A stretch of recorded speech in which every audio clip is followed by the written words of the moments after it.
안녕하세요. 30이 훨씬 넘은 나이가 돼서야 진정한 가족의 의미를 깨달은 30대 후반 남자입니다. 저는 회사를 다니는 아빠, 그리고 작은 꽃가게를 운영하던 엄마의 외아들로 태어났습니다. 5살 무렵 엄마 아빠한테 동생이 있었으면 좋겠다고 동생을 만들어 달라고 떼를 썼던 기억이 있습니다. 어린이집에 다니면서 나는 동생이 있다, 누나 있다, 형이 있다 하는 애들을 막연하게 부러워했던 것 같아요. 엄마 아빠도 제가 종종 외롭게 보일 때가 있었는지 더 나이 차이가 나기 전에 저에게 동생을 만들어주자는 생각을 하셨다고 해요.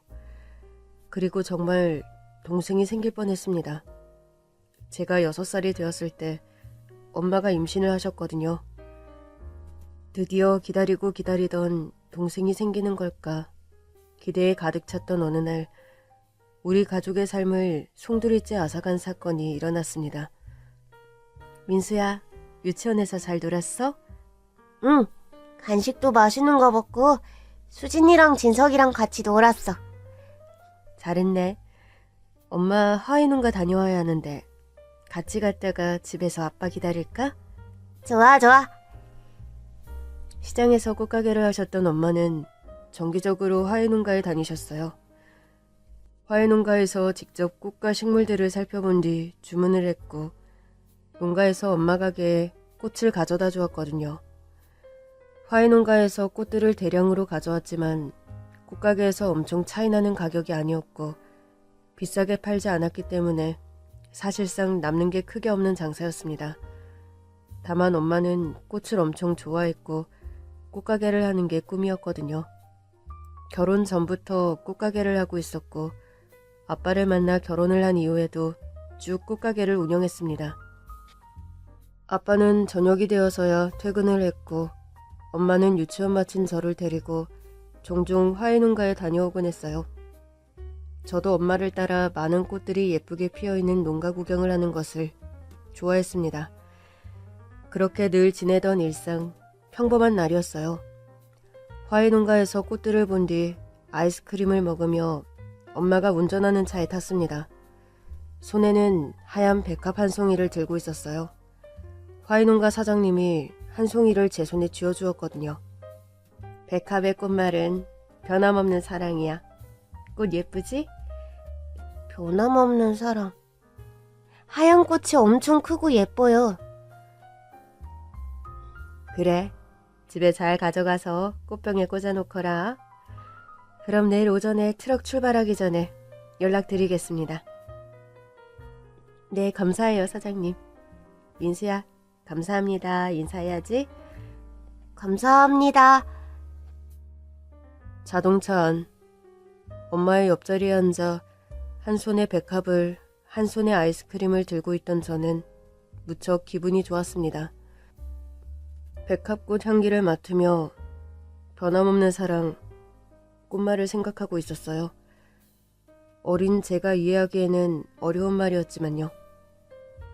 엄마, 근데 동생은 언제 나와요? 얼마만큼 기다려야 해요? 7달을 기다려야 해. 7달이 얼만큼이에요? 여러 밤을 자고, 민수 크리스마스 알지?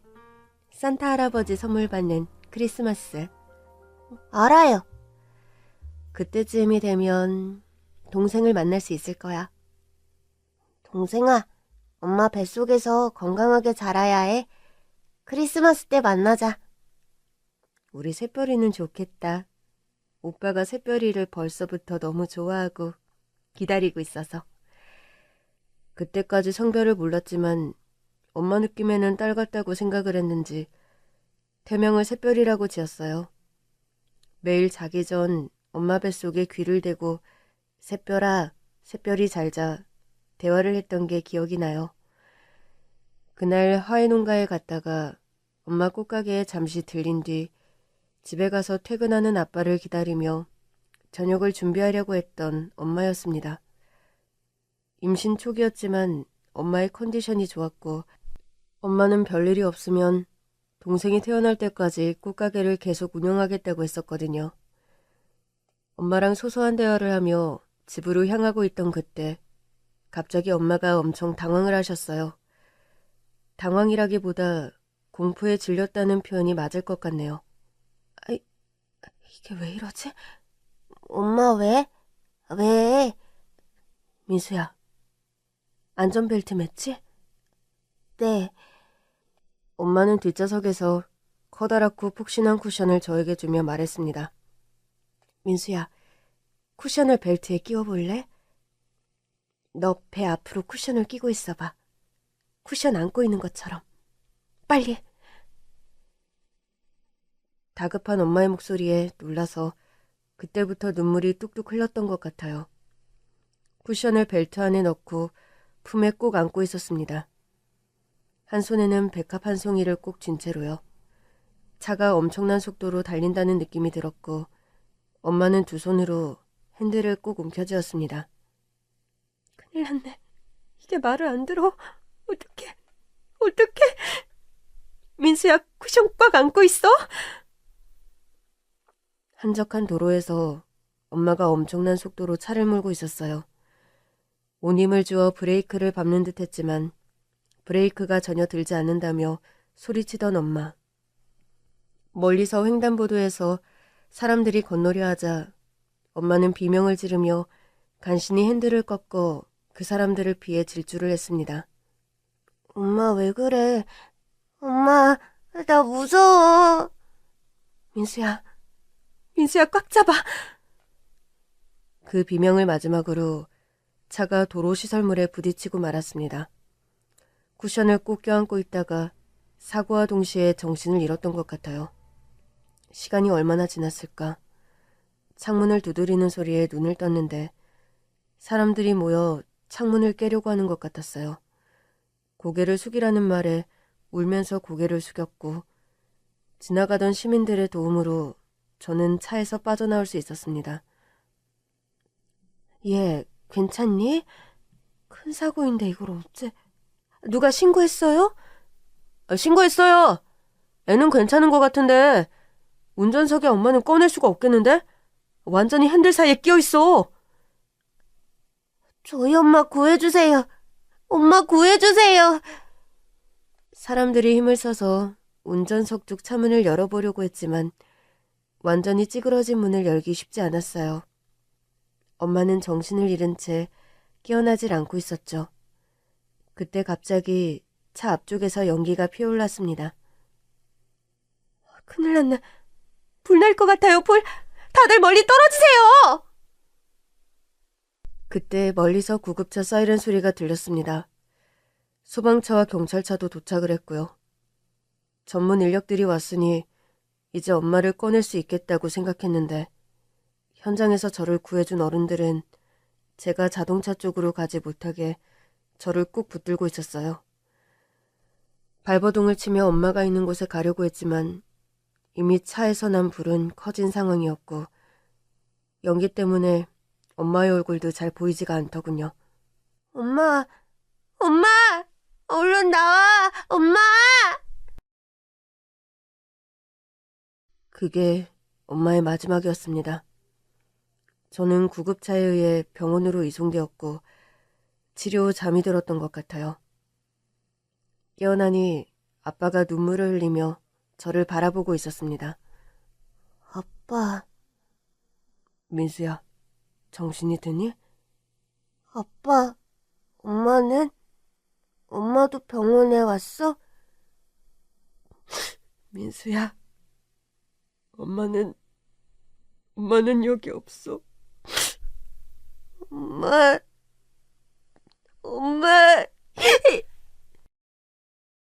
30대 초반이었던 엄마. 뱃속에 새 생명을 품고 있었던 엄마는 그날의 사고로 그만 세상을 떠나고 말았습니다. 아주 나중에야 그날 있었던 사고에 대해 자세히 들을 수가 있었어요. 제 기억으로 엄마는 차가 말을 듣지 않는다고 했었거든요. 갑자기 차가 엄청 빨리 달렸고 엄마는 핸들을 움켜쥐고 브레이크를 밟으며 어떻게든 차를 멈춰보려고 했지만 그게 안 됐던 거였어요. 급발진이 의심된다고 조사를 맡겼지만 결국 급발진 인정 판정을 받지 못했습니다. 요즘에도 급발진 의심 사고는 많지만 급발진 인정을 받는다거나 재조사 책임을 묻는 게 쉽지 않잖아요. 제가 어린 시절, 그때는 지금보다 더 힘든 때였습니다. 나중에 어른들이 나누는 대화를 들었는데 저는 엄마가 떠나기 전 할 수 있는 모든 걸 했다고, 그리고 그게 절 살리기 위한 것이었다는 걸 알게 되었습니다. 아이고, 차에 그 스티커가 붙어 있었다고 그러더만. 위급한 상황에서 아이 먼저 구해주세요. 애기 혈액형이랑 그런 게 써 있었대. 그래서 사고 났을 때 사람들이 보조석에 앉은 민수를 먼저 구한 거지. 아니, 애초에 운전석에 있는 민수 엄마한테는 손을 쓸 수가 없었대. 마지막 구조물에 부딪히기 전에 핸들을 자기 쪽으로 꺾은 걸로 반명이 나왔다고 하던데? 왜? 운전하는 사람이면 다 알겠지만 그런 사고 나면 본능적으로 자기가 살려고 핸들을 반대로 꺾는다고 하던데. 옆자리에 민수가 타고 있었으니까 그게 다칠 걸 알고도 민수 살리려고 그런 거지. 그 마지막 순간까지도 아들 지키려고. 아휴, 뱃속에 애기도 있었는데 어떻게 이럴 수가 있어. 하늘이 원망스럽다 정말. 민수도 한창 엄마가 필요한 어린 나이인데 어떡해. 아니 그나저나 급발진 그거 인정 못 받았대? 여태껏 그 많은 사고 났어도 그거 인정받는 거 봤어? 절대 안 해주지. 소송 가면 아주 변호사 군단을 꾸린다는데 일반 사람이 그런 기업을 상대로 어떻게 이길 수가 있겠어? 아이고, 민수 아빠랑 민수 불쌍해서 어떡해. 저렇게 어린 아들 두고 뱃속에 애까지 있었는데 억울해서 어떻게 눈을 감냐고. 세상에나. 아니, 어떻게 세울 수가 없었나? 하긴 브레이크가 말을 안 들었다면서. 애가 뉴스 보니까 그래도 막 그 빨리 달리는 와중에도 다른 사람들한테 피해 안 주려고 엄청 노력을 한 모양이야. 횡단보도에서 사람 건널 때도 막 꺾어가지고 그 사람들 치는 건 피한 모양이더라고. 정말 그러기 쉽지 않은데. 아유, 그 세상 착하고 열심히 살던 사람이 아직 한창 젊은 나이에 불쌍해서 어떡해. 사고 소식을 알게 된 여러 사람들의 안타까움과 동정 어린 시선을 한몸에 받게 되었어요. 엄마가 그 사고 순간에도 다른 사람들을 다치지 않게 하려고 온 힘을 다했다는 것, 또 저를 살리기 위한 선택을 했다는 것. 그런데 어린 그때는 그게 다 제 탓인 것만 같았습니다. 엄마가 떠난 뒤 아빠가 너무 슬퍼하는 모습을 볼 때면 내가 아니라 엄마가 살았어야 했던 거 아닐까, 그런 마음이 저를 괴롭혔어요. 무엇보다 사고가 났던 장면, 차 안에서 피를 흘리며 정신을 잃은 채 있던 엄마, 차 밖에서 엄마를 부르며 절규하는 것 외에 아무것도 할 수 없었던 제 모습. 그런 기억이 자꾸만 머릿속에 재생이 되었습니다. 30년이 지난 지금도 그 장면은 어제 일처럼 생생하고 또렷하게 기억이 나니까요. 민수야, 이제 아빠랑 둘이 사는 거야. 엄마는 고통이 없는 곳에서 쉬고 있어. 거기서는 엄마 안 아파? 엄마 차 밖에서 나온 거야? 거기서도 차 안에 갇혀 있는 거 아니죠? 그럼 엄마는 아프지 않고 자유롭게 하늘을 날고 있어. 그리고 우리 민수를 언제까지나 지켜줄 거야. 그러니까 민수야, 하늘에 있는 엄마를 생각해서라도 우리 민수가 살아야지. 잘 자라야지. 아빠한테는 이제 민수밖에 없어. 아빠, 근데 엄마가 너무 보고 싶어. 아빠도 엄마 너무 보고 싶다. 먼저 떠난 엄마, 그리고 뱃속의 아기가 생각날 때면 아빠는 저를 꼭 끌어안고 우셨어요. 저도 아빠의 품 안에서 소리 죽여 울면서 사랑하는 엄마와 끝내 태어나지 못한 동생, 얼굴도 모르는 동생 새별이를 생각했습니다. 사고 이후 저는 이전처럼 생활하기 어려웠어요. 유치원은 당연히 다니질 못했고 아빠는 저를 데리고 병원에 다니셨죠. 아동 심리치료를 받게 되었습니다. 의사 선생님 말로는 시간이 필요하다고 너무 큰 충격을 받은 상태였다고 해요. 심리치료 때 그림을 많이 그렸던 것 같은데 그 당시 제가 그리던 그림은 엄마의 자동차 그리고 차에 번지는 불꽃이었습니다. 옆에서 그걸 보며 울고 있는 아이의 머리 위엔 검은색 먹구름이 있었고 그 먹구름에서는 새까만 비가 쏟아지고 있었어요.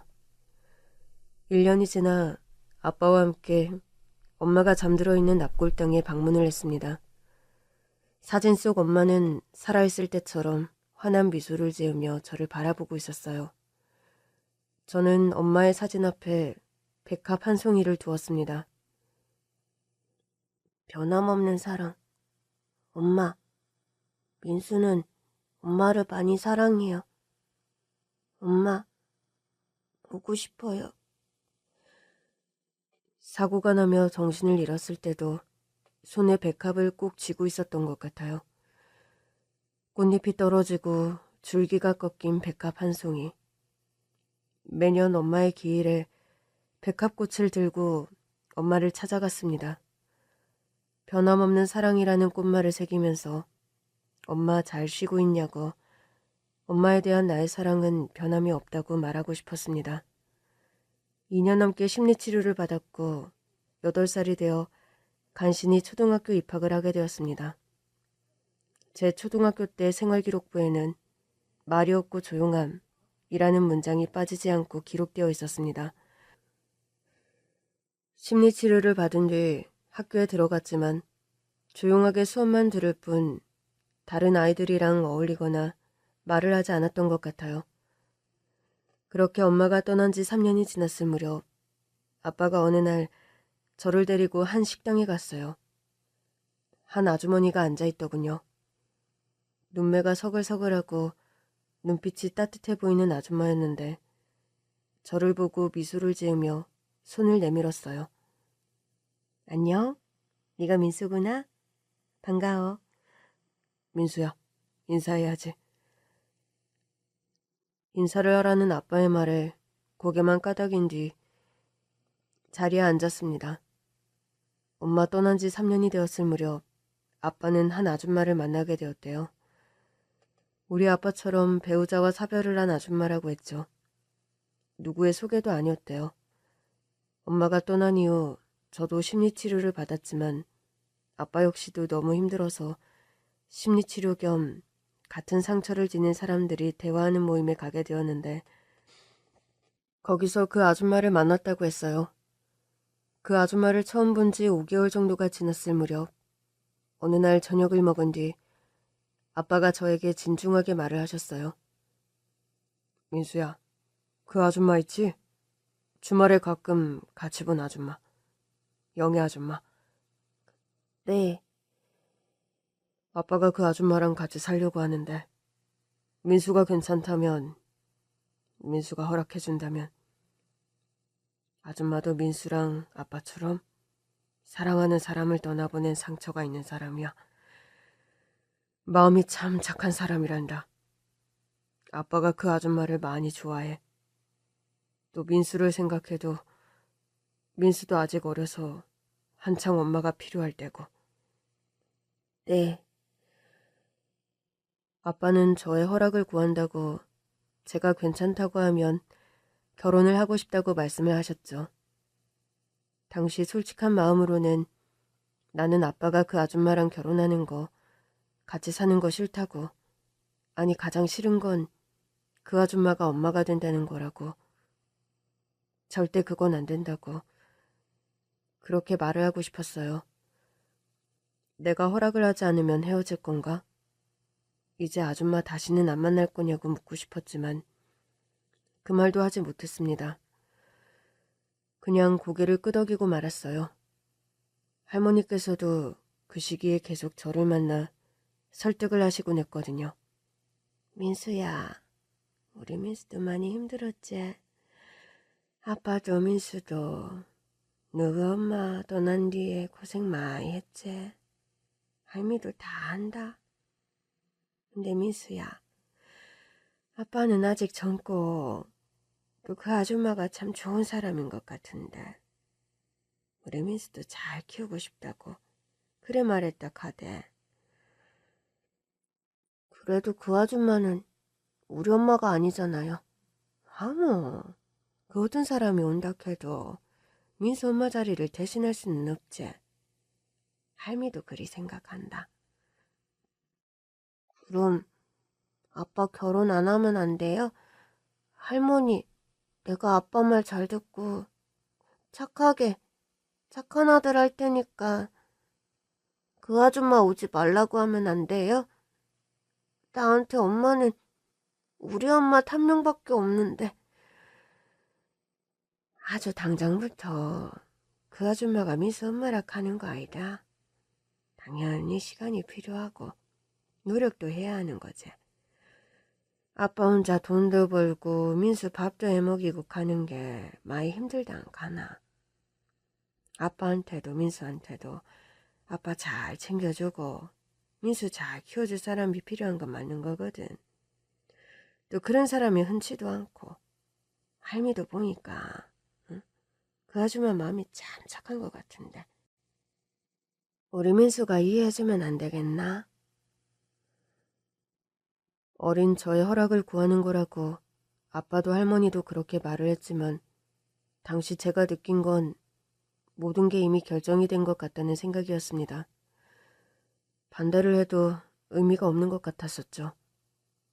그래서 포기하고 알겠다고 말을 했지만 속으로 떠난 엄마에게 약속을 했습니다. 엄마, 민수 엄마는 세상에 엄마 딱 한 명이야. 다른 사람 그 누구도 엄마를 대신할 수 없어. 민수는 엄마 잊지 않을게. 엄마한테 해준 백합국 꽃말처럼 변치 않는 사랑은 엄마한테만 줄게. 새엄마가 된 아줌마는 몇 달 뒤 저희 집에서 함께 살게 되었습니다. 결혼식은 올리지 않았어요. 그냥 혼인신고만 하고 살았죠. 처음 봤을 때부터 그 아줌마가 나쁜 사람이 아니라는 것을 알았지만 그 당시 저는 그 아줌마가 그냥 미웠어요. 마치 엄마가 떠나길 바란 것처럼 기다리기라도 한 것처럼 아빠와 저의 곁으로 왔고 자연스레 한 집에 살게 되었으니까요. 처음 1년 동안은 집에서 그 아줌마와 거의 말도 하지 않고 지냈습니다. 학교 끝나면 매일 아줌마가 저를 데리러 왔는데 그 하굣길이 무척 싫었어요. 2학년 1학기까지만 해도 엄마 없는 애였는데 2학기부터 갑자기 엄마가 생겼다는 것도 화가 났고 하굣길에 저에게 끊임없이 말을 걸던 아줌마도 싫었습니다. 민수야, 오늘 학교에서 공부 열심히 했어? 민수 뭐 먹고 싶어? 집에 가서 민수 좋아하는 떡볶이 만들어줄까? 민수야, 가방 무겁지? 아줌마가 들어줄게. 한마디도 하지 않고 땅만 보고 걸었고 아줌마는 그 곁에서 무척 애를 쓰며 저와 대화를 하려고 노력했습니다. 집에 오면 가방을 놔두고 제 방에 들어가 방문을 닫았어요. 방에서 거의 나오지 않았는데 화장실을 갈 때도 문을 살짝 연 뒤 거실에 아줌마가 있나 없나 살펴보고 까치발을 들고 화장실에 다녀왔습니다. 저녁에 아빠가 퇴근하고 오면 어쩔 수 없이 다 같이 저녁을 먹어야 했죠. 민수, 오늘 잘 지냈어? 학교에서 별일 없었고? 네. 그래. 당신은 오늘 별일 없었어? 오늘 잘 지냈어요. 민수 학교 끝나고 집에 데려와서 간식해주고 청소하고 저녁 준비하다 보니까 하루가 금방 갔네. 민수, 아줌마가 간식해줬어? 무슨 간식이었는데? 맛있게 먹었어? 네, 떡볶이요. 너무 맵지 않게 해서 민수도 잘 먹었어요. 사실 한 입도 먹지 않았지만 아빠가 속상해할까봐 아줌마는 제 편을 들어주려고 거짓말을 했던 것 같아요. 거의 매일 학교가 끝난 뒤 간식을 해줬지만 단 한 번도 먹지 않았고 아줌마가 처리하거나 버리거나 그랬던 것 같아요. 혼자 방에서 먹어도 괜찮다고 방에 가져다 주었지만 늘 그 음식을 줬던 그대로 다시 식탁에 올려두었어요. 그나마 아빠가 계신 저녁 때는 제가 밥을 먹었으니 아줌마가 다행이라고 생각했던 것 같아요. 1년 가까이 아예 아줌마와 둘이 있을 땐 말도 하지 않았고 아무것도 먹질 않으니 나중에 학교 끝난 뒤 저를 데리고 시장을 갔어요. 민수야, 떡볶이 먹을래? 아줌마 밖에서 기다릴 테니까 안에서 민수 혼자 편하게 먹어. 돈을 내주면 안에서 혼자 먹었고 밖에 나오면 기다렸던 아줌마가 저를 데리고 집으로 왔습니다. 1년 정도 그런 생활이 계속되었는데 그때 저는 마음이 혼란스러웠던 것 같아요. 아줌마가 열심히 노력하고 애쓰는 것도 알았고 미안한 마음도 들었지만 선뜻 그 애정을 받아들이기 힘들었어요. 계속 이렇게 마음의 문을 닫고 하다 보면 언젠가 지치겠지. 나를 내버려 두겠지. 그런 마음도 있었고요. 11살이 되어 학원도 다니게 되었는데 아줌마는 여전히 학교에서 학원, 집까지 저를 픽업하며 저를 키우기 위해 노력했습니다. 그즈음에는 최소한의 대화를 했던 것 같아요. 민수 학원 끝났네? 배고프지? 뭐 먹고 싶은 거 있어? 빵 사줄까? 네. 그래, 빵집 들리자. 민수 소보로빵이 좋아? 아니면 크림빵? 크림빵. 크림빵이랑 아빠 좋아하는 단팥빵? 그리고 우리 케이크도 살까? 누구 생일도 아닌데. 맞네. 그치만 케이크 너무 맛있어 보인다. 작은 거 사서 아빠 오시면 촛불도 불고 케이크도 같이 먹자. 알고 보니 그날은 새엄마의 생일이었습니다. 새엄마의 생일을 챙긴다는 것도 무척 속상했어요. 아빠는 엄마가 떠난 뒤 엄마의 기일만 챙겼지 더는 생일을 챙기지 않았거든요. 엄마 생일은 안 챙기면서 아줌마의 생일을 축하한다는 게 무척 화가 났던 것 같아요. 어느 주말 아줌마가 친정에 간다고 집을 비우고 오랜만에 아빠와 둘이 시간을 갖게 되었습니다. 방에서 숙제를 하고 있는데 아빠가 조용히 노크를 하고 방에 들어오더군요. 민수야, 숙제하니? 네. 그래. 우리 민수가 학교에서도 학원에서도 잘하고 있다고 아줌마가 그러더라. 네.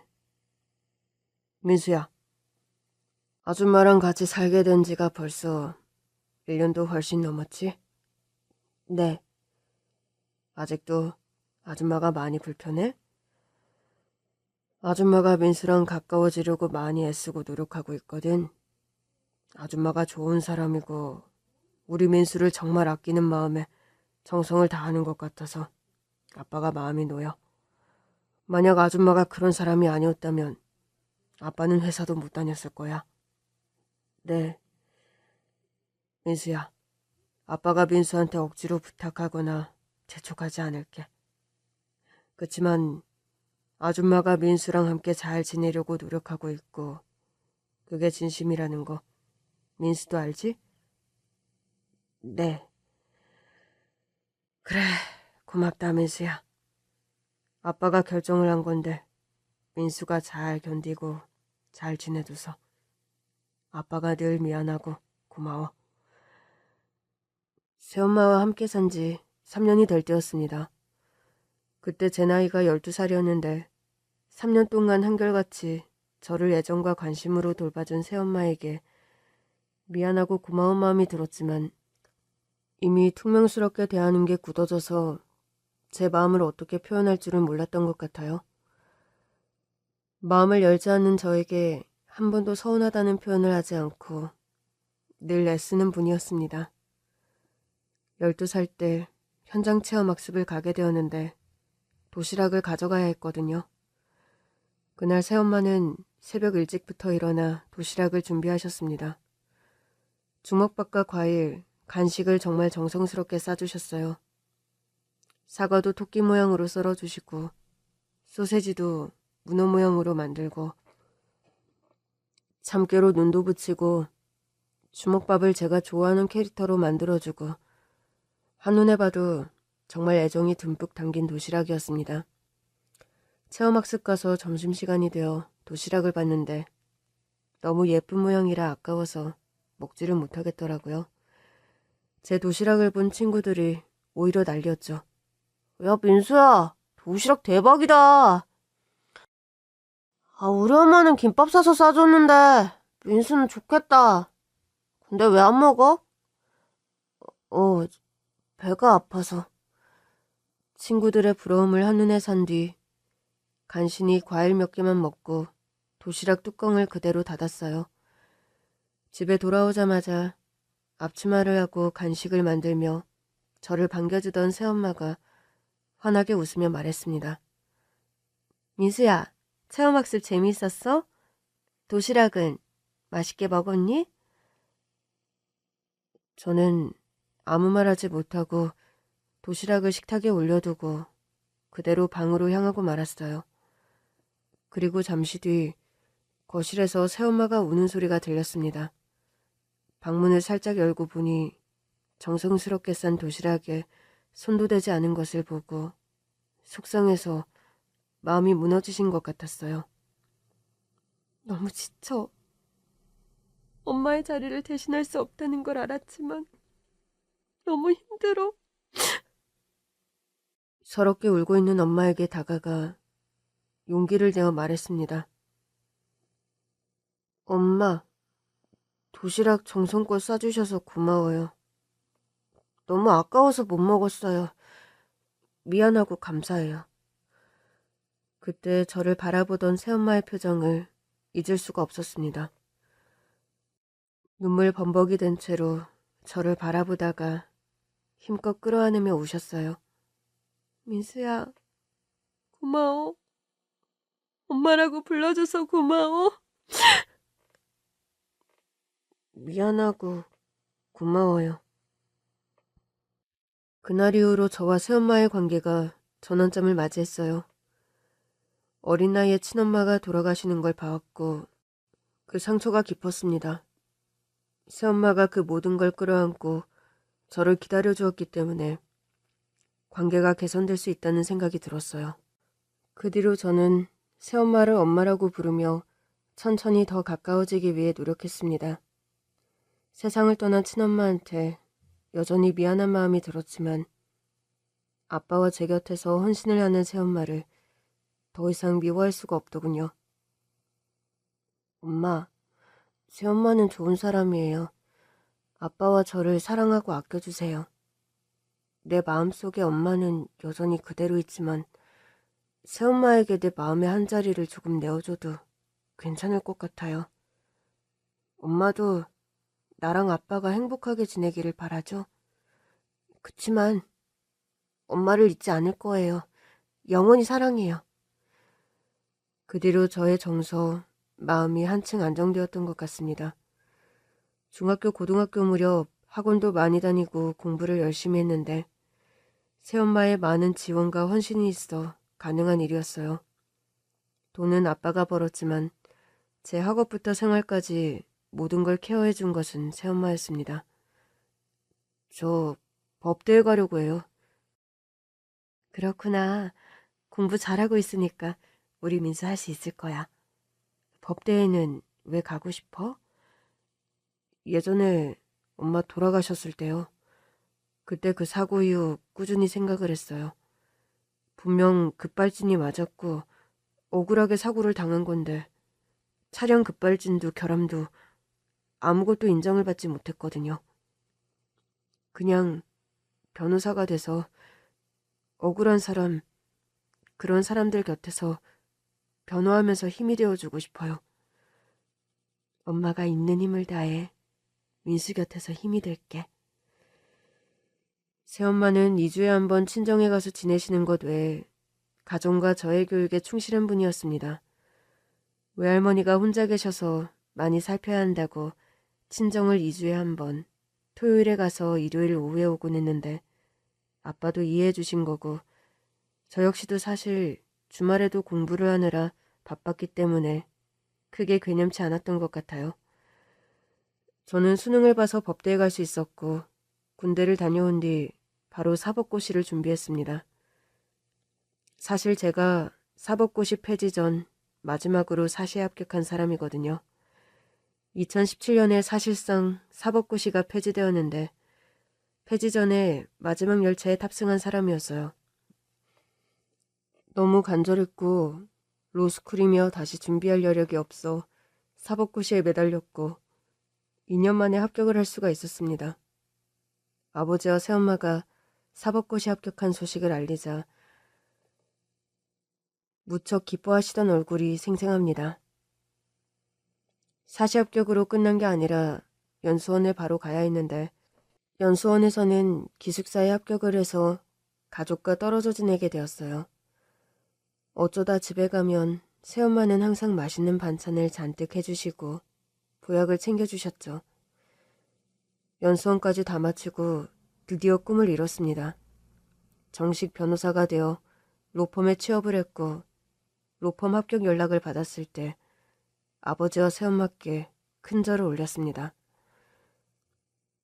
내 아들 민수야, 너무 자랑스럽다. 오래 민수, 아니 김 변호사. 그동안 고생 많았어. 큰 뜻을 품고 오래 준비한 만큼 좋은 일 하기 바란다. 장하다 우리 아들. 로펌에 취업한 지 3달. 적응을 하느라 정신없이 지내다가 오랜만에 본가에 가게 되었어요. 취업한 뒤에 로펌 근처에 방을 얻어 따로 살고 있었거든요. 새엄마가 해주신 저녁을 먹고 TV를 보고 대화를 하고 오랜만에 가족과 시간을 보내고 있었습니다. 새엄마가 설거지를 마친 뒤 방에 들어가서 잠깐 쉰다며 들어가셨는데 거실에서 핸드폰 진동 소리가 들렸어요. 전화를 가져다 드리려 했는데 곤히 잠드신 것 같아서 깨우질 않았죠. 그러다 핸드폰에 누군가 사진 몇 장을 보내는데 무심코 그 사진을 본 뒤 심장이 멎는 것 같았습니다. 저와 나이가 엇비슷해 보이는 여자의 사진이었는데 문자에는 선주 어머니, 선주 사진이에요. 라는 내용이 있었어요. 놀란 마음을 진정시키며 차분하게 새엄마 휴대폰의 사진첩, 앨범을 살펴보았는데 그 선주라는 여자의 성장하는 모습이 다 담겨있는 거예요. 11살? 12살? 초등학교 때 모습부터 청소년 시절로 보이는 사진, 성인이 된 모습, 새엄마한테 딸이 있었다고? 그런데 왜 말을 안 하셨지? 당장에 묻고 싶었지만 정확한 사실경위를 알아봐야겠다는 생각이 들더군요. 아버지는 아실까 궁금했지만 이 역시도 묻지 않았고 혼자 조사를 했어요. 그리고 그 선주라는 여자는 새엄마의 딸이 맞았습니다. 호적상에 새엄마의 딸로 기록이 되어 있더라고요. 여기까지 알아본 이상 그냥 없던 일처럼 덮어둘 수가 없었죠. 그 딸을 만나야겠다는 생각이 들었고 현재 어디서 지내고 있는지를 알게 되었어요. 연차를 내고 하루 쉬게 되었고 그 딸이 있는 곳에 찾아가서 얼굴을 본 순간 저는 쓰러진 채로 오열을 했습니다. 누구신데 여기서 이러시는 거예요? 새엄마의 딸 선주라는 여자가 있는 곳은 수도권에 있는 장애인 보호시설이었습니다. 사진 속에 있던 여자, 새엄마의 딸은 발달장애를 갖고 있었어요. 지내고 있는 시설로 찾아간 건데 한눈에 봐도 상태가 좋아 보이질 않더군요. 장애 정도가 심한 건 아니고 다 큰 성인이지만 약간 중학생 정도의 지능 상태로 보였습니다. 새엄마 딸인 선주 씨가 머물고 있는 방에는 새엄마와 함께 찍은 사진 같은 게 놓여 있었어요. 시설에 물어보니 새엄마가 자주 딸을 만나러 온다고 하더군요. 면회 신청을 하고 선주 양과 대화를 나누는데 팔 안쪽과 목 쪽에 상처를 발견하게 되었고 색깔도 오래돼서 노란 상처, 생긴 지 얼마 되지 않은 푸르스름한 상처 같은 걸 본 뒤 저는 시설이 제대로 된 곳이 아니라는 생각이 들었죠. 시설 관계자가 자리를 비운 사이 사진을 찍었고 그날 바로 본가로 향했습니다. 본가로 갈 때 마음이 굉장히 복잡했습니다. 왜 딸의 존재를 숨긴 걸까? 언제까지 말하지 않으려고 했을까? 그 젊은 나이에 아버지와 결혼해서 어떻게 보면 피 하나 안 섞인 생판 남인 나를 헌신적으로 키우고 돌보셨는데 친딸은 왜 돌보지 않았을까? 여러 생각이 들었습니다. 아버지 어머니, 저 드릴 말씀이 있어요. 그래 민수야. 오늘 평일인데 어쩐 일로 집에 왔어? 무슨 일 있어? 저는 얼마 전 새엄마의 핸드폰을 보게 된 것, 새엄마에게 딸이 있다는 걸 알게 된 것, 그리고 제가 선주양이 지내고 있는 시설에 가서 새엄마 딸인 선주양을 만나고 왔다는 것을 모두 털어놓았습니다. 이야기를 듣던 엄마는 조용히 눈물을 흘리며 우시더군요.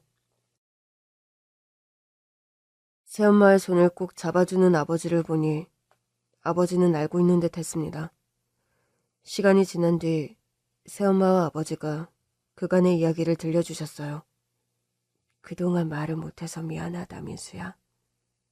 일부러 그런 건 아니었고 때가 되면 말을 해야지. 언젠가 말을 해야지 했는데 그게 오늘까지 이렇게 되었구나. 나는 처음부터 다 알고 있었다. 너에게 말을 하지 않았지만 그동안 이 사람이나 나나 선주를 돌보지 않은 건 아니었어. 꾸준히 치료와 케어에 필요한 비용을 지원하고 보살폈었다. 그래서 그렇게 예전부터 친정에 가신다며 집을 비우신 거였어요? 딸을 보려고요? 맞아. 선주를 보러 갔던 거였어. 그러니까 네가 알고 있는 게 다 거짓은 아니다. 나도 전 남편을 먼저 떠나보내고 사별을 했었고 네 아버지도 그런 상황이었지. 우리가 심리치료 집단 상담 모임에서 만난 것도 맞아. 비슷한 아픔을 겪었기에 대화를 나누고 서로 위로를 해주다가 마음이 생겼는데 그 당시 나는 네 아버지 마음을 받아들이기가 어려웠어. 아버지한테 네가 있듯이 나한테도 내 딸인 선주가 있었으니까. 그렇지만 선주는 어렸을 때부터 발달장애가 있는 아이였고 그런 아이를 데리고 살림을 새로 시작할 수는 없다고 생각했어. 그래서 네 아버지한테 솔직하게 모든 걸 다 말하고 그냥 관계를 정리하자고 했었다. 내가 진 짐을 나눠지게 할 수 없다고 생각했어. 나는 그 당시 선주도 품자고 말을 했었어. 내 아들이 소중한 것처럼 네 엄마한테 선주도 배 아파 낳은 소중한 딸이니까 다 같이 가정을 꾸리는 게 어떠냐. 그렇게 이야기를 했었다. 그 당시 민수 너의 외할머니, 그러니까 내 친정엄마가 나한테 그러더구나. 선주는 본인이 키울 테니 재혼을 하라고 하셨어. 그건 민수 너를 생각해서 내린 결정이었단다. 너는 너희 엄마가 돌아가시는 현장에 있었고 그 일로 충격을 많이 받은 상태였지. 마음이 치유가 안 된 너에게 새엄마라는 존재도 버거운데 장애가 있는 동생까지 갑자기 생기는 게 네가 너무 받아들이기 힘들 거라는 생각이었어. 실제로 내가 너랑 가까워지고 거리를 좁히기 위해 많은 노력을 했는데 그걸 하는 동시에 선주를 돌보는 게 불가능하다고 생각했거든. 아버지가 새엄마와 그 딸을 함께 책임지겠다고 했지만 아버지의 청혼을 거절하고 재혼을 하지 않으려고 했다는 어머니. 결국 새엄마의 친정엄마인 할머니께서 재혼을 권유하셨고 그간 어린 손주를 외할머니가 돌보셨다는 거였어요. 그래서 엄마가 꾸준히 2주마다 친정에 다녀오며 딸을 보고 오고 살피며 지냈다는 것이죠. 아버지는 그 딸의 치료에 들어가는 비용을 부담하며 엄마가 딸을 돌봐야 하는 상황을 이해해 주셨다는 거였어요. 그 시절 무척 힘들고 버거웠다. 마음을 열지 않는 너에게 다가가려고 노력하는 한편 할머니와 지내는 내 딸을 걱정해 마음이 편한 날이 없었어. 자기 자식은 내팽개치고 정도 안 주는 남의 자식 뒤치다거리나 하고 있냐며 손가락질하는 주변 사람들의 비난 가운데서 흔들린 적도 많았어. 내 딸을 할머니한테 맡기고 내가 이렇게 사는 게 정말 옳은 걸까? 그때마다 네 아버지가 내 마음을 많이 붙들어줬고 몇 년이 지나 민순이가 나한테 마음을 열었을 때 나를 처음으로 엄마라고 불렀을 때 난 그 순간을 지금도 잊을 수가 없어. 살아보자는 용기가 되었거든. 그렇게 너를 돌보고 또 친정에 가서 아픈 딸을 돌보는 동안 시간이 많이 흘렀지. 어느새 어엿하게 자란 너에게, 그러니까 네가 고등학교 정도가 되었을 때 네 아버지가 너에게 말을 하자고 했지만 법대라는 목표를 갖고 한창 공부에 열중했던 너에게 혼란을 주고 싶지 않았어. 대학 가서도 사법고시 준비를 했고 너한테 변호사라는 꿈이 얼마나 간절한지 알았기 때문에 조금의 방해나 변수를 주고 싶지 않았다. 이제껏 말을 하지 못한, 아니 말을 안 한 이 엄마가 미안하다. 누군가 나에게 묻는다면 나는 낳은 정 기른 정이 똑같이 크고 깊다고 말할 수 있을 것 같아. 또 장애가 있건 없건 똑같이 소중한 자식이라고 말이야. 내 마음에는 너와 선주가 항상 함께였어. 그렇지만 너희들 모두에게 항상 미안한 마음이었다. 너한테 온전한 엄마가 되어주지 못해 미안한 마음. 선주한테는 매일 곁에서 지켜주지 못해 미안한 마음. 평생 그런 마음으로 살았어. 이제 안 그래도 네가 오랜 꿈을 이뤄 변호사도 되었고 취업도 했고 해서 말을 해야겠다고. 사실은 네 엄마한테 아픈 딸이 있다고. 우리가 먼저 너에게 차분하게 말을 했어야 했는데 이렇게 갑자기 알게 되어 많이 혼란스러웠지. 미안하다. 원망하려거든 아버지를 원망해라. 네 엄마 정말 그 누구도 함부로 손가락질 못할 마음의 짐을 지고 살았다. 이야기를 듣기 전에 복잡했던 마음이 어느 정도는 정리가 되었습니다. 두 분이 한 결정 그 모든 게 완벽하거나 옳다고는 말할 수 없었지만 그 상황에서 최선을 다했고 그렇게 살았음에도 불구하고 죄인처럼 짐을 지고 사셨으니까요. 만약 그 어릴 때 새엄마라는 존재를 받아들이지 못해서 날카로웠던 그 시절 동생이라며 그 애를 데려왔다고 하면 어린 제가 더 혼란스러웠을 것 같아요. 아니라고. 나는 여동생을 받아들였을 거라고. 내가 잘 돌보고 이해했을 거라고. 어렸던 저로서는 그렇게 하지 못했을 것 같거든요. 모든 것을 알게 된 이후 우리 모두가 함께 해결해야 할 일이 있었죠. 바로 지금 선주가 지내고 있는 환경이 선주에게 좋지 않다는 거였습니다. 새엄마의 친정엄마이신 할머니가 선주를 꾸준히 돌봐줬지만 몇 년 전 할머니가 돌아가셨거든요. 그때 아빠는 이제 선주를 집으로 데려와 우리가 돌봐야 한다고 했지만 그때 제가 집에서 사법고시 준비가 한창일 때라 결국 선주를 시설에 보냈다고 했어요. 그 뒤로 엄마는 시설을 자주 방문하셨지만 그때까지만 해도 손주한테서 이상한 점을 발견하지 못했고 잘 지내고 있었다는 거였어요. 하지만 가장 최근에 제가 본 상황으로는 문제가 있어 보였죠. 선주를 본 날 발견한 흔적, 증거를 토대로 저는 신고를 했습니다. 그리고 경찰을 대동하고 시설 CCTV를 살펴본 뒤 저희 가족은 서로를 끌어안고 오열을 했습니다. 차마 말로 할 수 없는 행동들이 CCTV에 담겨 있었기 때문입니다.